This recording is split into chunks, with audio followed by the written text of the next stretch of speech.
Mr. Speaker, I ask unanimous consent that all members have 5 legislative days in which to revise and extend their remarks and to include extraneous material on H.R. 881. Without objection, the gentleman is recognized. Thank you, Mr. Speaker. I yield myself such time as I may consume. I rise in support of my bill, H.R. 881, the DHS restrictions on Confucius Institutes and Chinese entities of concern. I have long been concerned that the threats the Chinese Communist Party poses to our homeland are not only real, but they are right here. And in the Homeland Security Committee and on my subcommittee on counterterrorism and intelligence, we have heard from a wide variety of national security experts and law enforcement officials who have continuously raised alarms about the CCP's increasing subversive activities inside our country through organizations like the CCP's Confucius Institutes, the Thousand Talents Program, and other CCP-affiliated groups.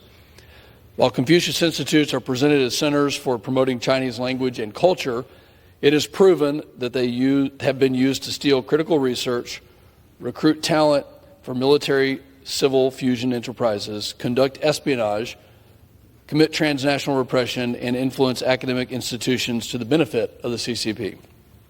At their peak, the United States hosted approximately 118 Confucius Institutes, primarily at colleges and universities.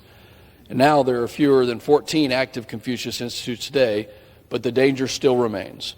Many of these programs have rebranded themselves within universities with the same mission as before, and that is to subvert national security and expand CCP influence operations. Another example is the CCP's Thousand Talents Program, which the FBI has listed as the most prolific sponsor of state-sponsored talent recruitment programs that bring outside knowledge and innovation back to China, often through stealing trade secrets, breaking export control laws, or violating conflict of interest policies. These talent recruitment programs are a win-win for China. China wins twice. First, U.S. taxpayers are funding their research, not China. And second, China then uses the research it would not have otherwise had to advance its own economic and military interests. Today, we are debating H.R. 881, my legislation, which, by the way, is bipartisan, and that would prohibit DHS from funding American universities that host a Confucius Institute or Thousand Talents program or maintain relationships with the Chinese entities of concern. H.R. 881 also ensures that universities prioritize the education of their students over any of their partnerships with these institutions. This legislation passed the House last year with bipartisan support, and this year, H.R. 881 passed the Committee on Homeland Security with unanimous bipartisan support. I want to thank Chairman Green, Ranking Member Thompson, my counterpart on the Subcommittee on Counterterrorism and Intelligence, Ranking Member Magaziner, and the Committee of Homeland Security staff for moving this critical legislation forward.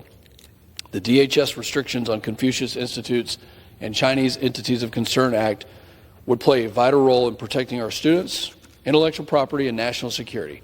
Together, this effort demonstrates a unified bipartisan way to protect our nation from the insidious influence of the CCP, and that our students, our intellectual property, and our national security are protected from the malign influence of the CCP.